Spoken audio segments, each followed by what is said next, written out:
pertama permainan antara DFYG melawan Nightmare Esports. Yes. Dan ini dia perbedaan dari secara head to head antara kedua belah jungler. Fighter versus Assassin. Tapi bisa dikatakan yang tadi udah sempat aku mention juga, Joji. Ini sama-sama punya pattern farming dan juga farming speed yang cukup cepat. Iya, untuk Alpha dan juga Nolan ya. Tinggal gimana sih dari segi sisa trio mid lane nih. Roamer dan juga mid lanernya bakalan bermain seperti apa. Karena untuk Kaja sendiri di awal-awal powernya nggak bakalan terlalu gede. Banyaknya adalah screaming dan juga poking aja. Beda sama Matilda bisa bawa orang. Tapi terlihat dari DFYG sedikit lebih agresif dari, satu pencurian ke arah orange buff. Ternyata harusnya bisa dilakukan di tangan dari Pexiu. Oh iya ya? Orange buffnya ada di kaki dari Kaja yang harusnya ini ngebuat dari sosok Twizy for Lexi-nya akan semakin tertahan lagi dari segi levelingnya. Baru kita ngomongin poking-poking, ternyata yang di-poking adalah orange buff-nya, Aul. Itu dia. Masuk ke dalam pokingan orange buff, ngebuat dari segi level pun berbeda dan jadinya turtle pertama, ini chance besar loh dipegang sama Dian Feng Yaogoy, apalagi ya, bentar lagi ada pick up kan? Iya, dan bahkan Jasmine ini nggak dikasih sama sekali space untuk memberikan zoning out, ngasih pressure, walaupun secara poke damage, harusnya Matilda akan jauh lebih besar dibanding Kaja. Cuman dengan unggul level, unggul rotasi juga sekarang, untuk kebuat dari Nightmare Esports agak sedikit tertahan nih pergerakannya. Iya, apalagi untuk ya, lihat tuh, reach-nya dari Yuan. Dia cuma ngebuka void kristal aja, itu bisa nyampe ke arah turret belakang. Dan untuk emblemnya pun di awal-awal dengan adanya Rapture di Nolan dan juga Yves, menurutku ini bakalan nge-boosting banget damage-nya. Sementara untuk Valentina, power early-nya ada, tapi bukan di damage, lebih ke arah leveling menurutku. Yes, dan setup objektif ya telah dilakukan oleh DFYG dengan ada 4 pemain. Sudah mulai maju lagi KLVJ, namun kali dengan Fracture, Twizy for Lexi pun harus hilang. Dan bahkan dengan Divine Judgment Judgment, gak bisa kemana-mana, keuntungan besar diraih oleh DFYG. Domino effect yang terjadi dengan adanya Kaja mengambil orange buff, ngebuat tiba-tiba turtle pertama diaman, DFYG dan bahkan top lane. Tapi bahkan cepat langsung menabrak satu hit terakhir kami. Terpaksa harus mengeluarkan flicker untuk bisa mundur. Tapi backupan dilakukan oleh Soso. Kali ini efek Tarify membuat dari Long harus mundur perlahan. Tapi sebuah Renner Rapati on point dari kami.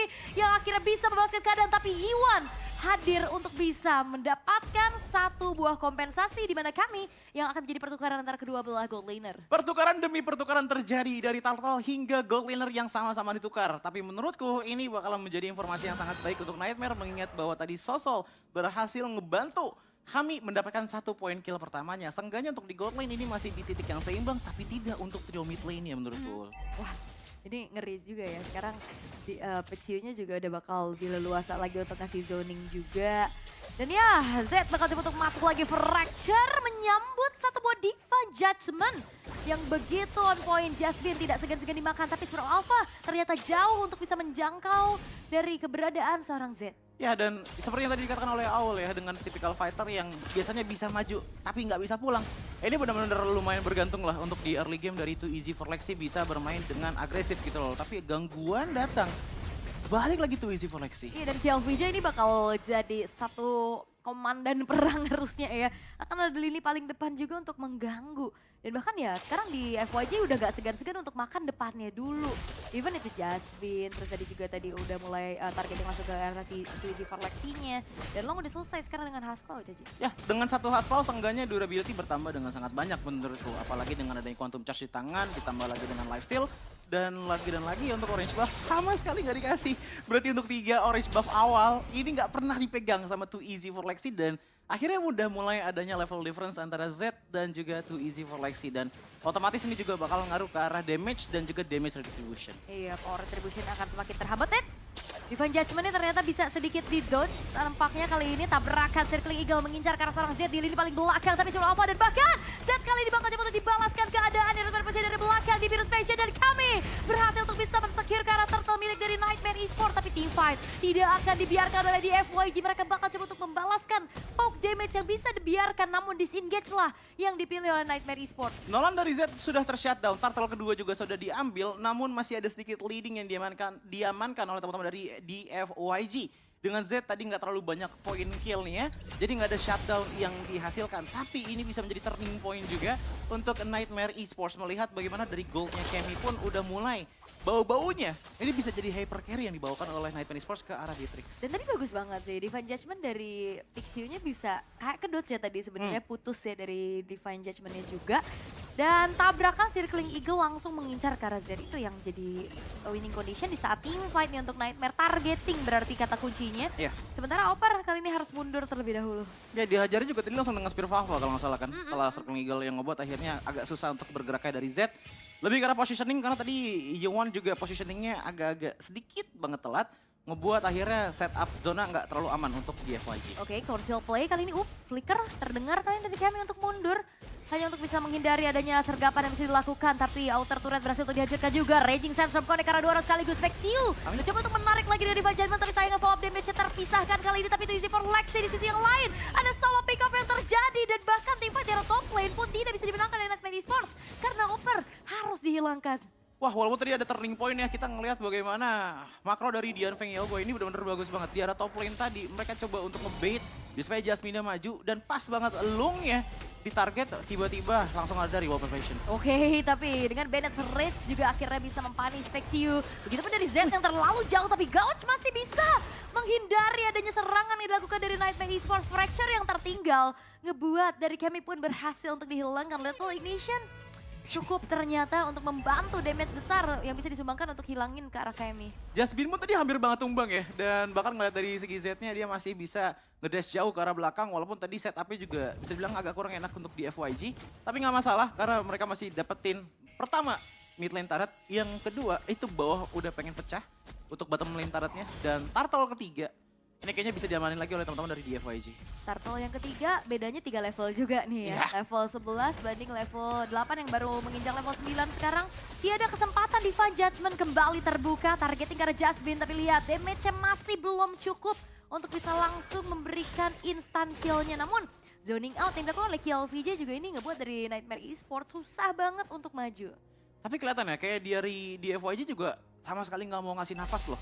Dari setiap menitnya ada aja yang mereka push. Dari top lane, mid lane, even ke arah purple buff-nya dari teman-teman Nightmare Esports yang ngebuat Nightmare Esports juga lumayan sedikit kewalahan gitu loh. Oh, tapi belakang. Oh, ini Z sendirian sih, bakal coba untuk melarikan diri, tapi apalah daya, kejaran 3 pemain berhasil untuk bisa membuat akhirnya Z menghilang. Dan Iwan yang terkena dengan adanya satu buah IMU terhadap Divine Judgment ini masih bisa flicker untuk mundur karena sayangnya tadi follow up damage-nya masih belum siap nih untuk Nightmare Esports. Iya, ditambah lagi dengan tadi ada sedikit keuntungan ya untuk Nightmare, karena niatnya mungkin pengen pick off belakang cari Kami. Tapi ternyata langsung ke-notice dan langsung dikejar oleh 3 orang, ngebuat susah juga untuk Z bisa pulang sih. Apalagi dengan jauhnya dari teman-teman dari DFYG yang lainnya, fokus ke arah bottom lane untuk nge-push turretnya sih. Yap.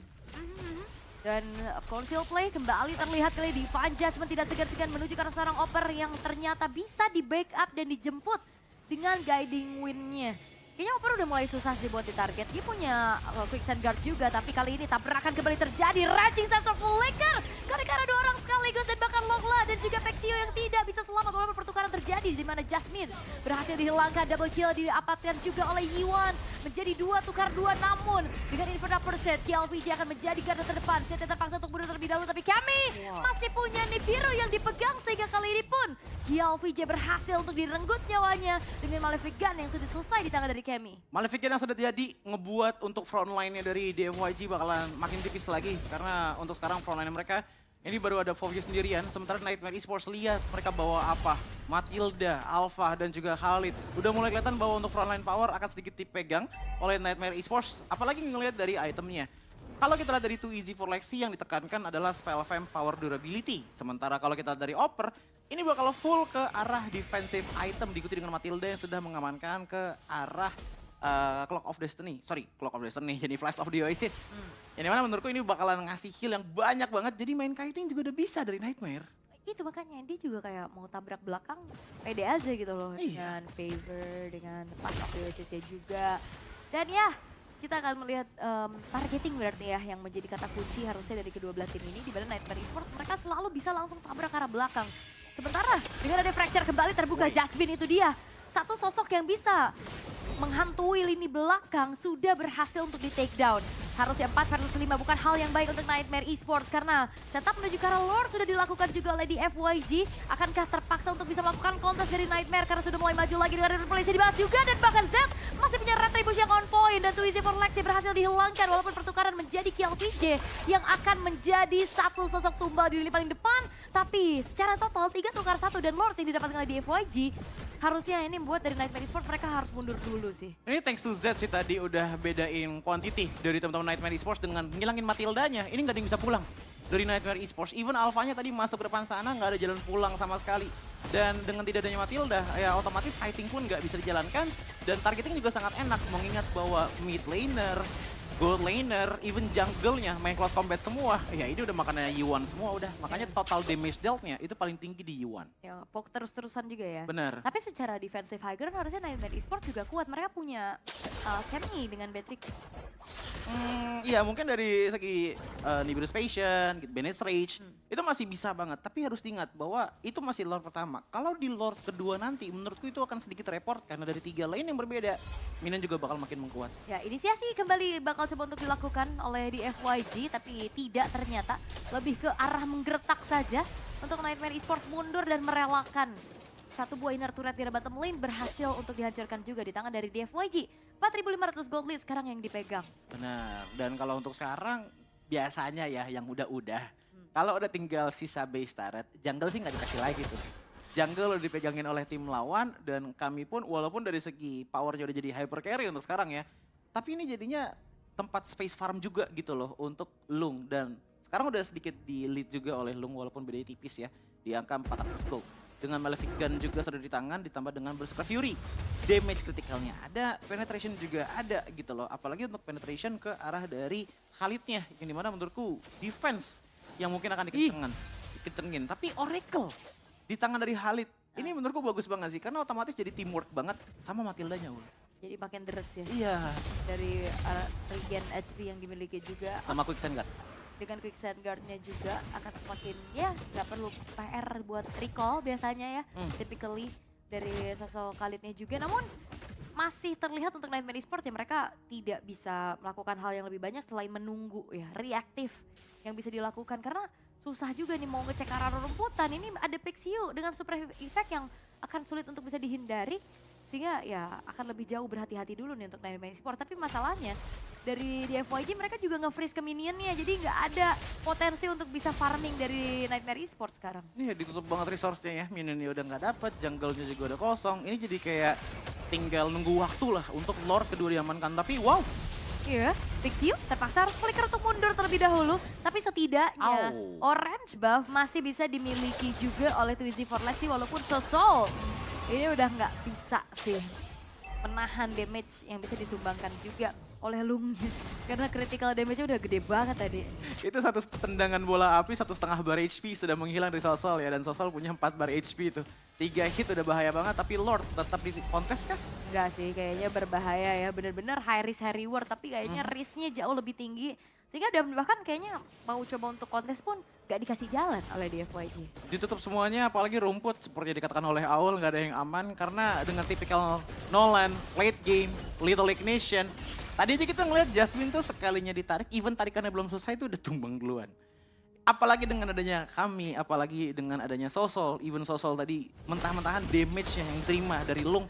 Itu udah terlalu besar sih, udah high damage banget dari DFYG. Apalagi untuk defensive strat mereka itu bukan dari tebelnya Fovio saja, tapi dengan setupnya dari Yuan. Yap, dan kayak nggak ada yang bisa split push juga nggak sih? Yeah. Ini benar-benar minimal harus main 3-2 dengan backupan yang bisa dilakukan sama Jasmine. Sementara kali ini pressure telah dipegang oleh DFYG untuk bisa menghancurkan satu buah base turret. Tapi Bane's Rage-nya terbuka, Lord-nya masih baru masuk di arah base mid lane-nya. Sehingga tidak akan clear cepat. Kali ini yang bisa dilakukan oleh Nightmare Esports. Mereka akan menunggu terlebih dahulu. Tapi reward manipulation telah terpop-up kali dari lane paling belakang. Lord-nya masih bisa di-clear perlahan. Dan di FYG mereka akan berfokus dulu nih ke arah base turret dari bottom lane.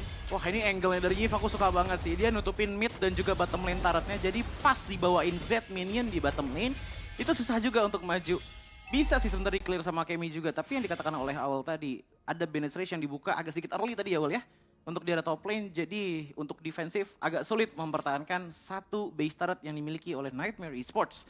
Dengan damage taken dari Oper juga 90.000 angkanya. Angka yang sangat besar banget tapi ya wajar ya.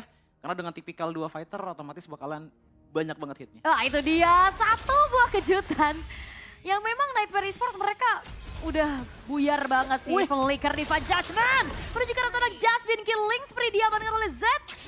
Dan siapapun yang ada di lini paling depan gak aman kayak tadi. Oper benar-benar masuk ke area rumputan yang ada 2 orang dan targeting dari DFYG. Mereka tahan, mereka nggak mau untuk inisiasi karena Oper. Karena nggak akan bisa langsung instan juga dan bahkan kali ini team fight kembali terjadi. Spiral Alpha-nya connect tapi Twizy for Lexi hanya menyerahkan nyawa jadi paling dan kami harus mundur terlebih dahulu. Damage besar telah bisa disamakan dari Long dan fokus ke arah base-nya. Kali ini game yang pertama berhasil untuk diamankan di tangan dari DFYG. Wow, kuncinya di sana dari teman-teman DFYG. Menghilangkan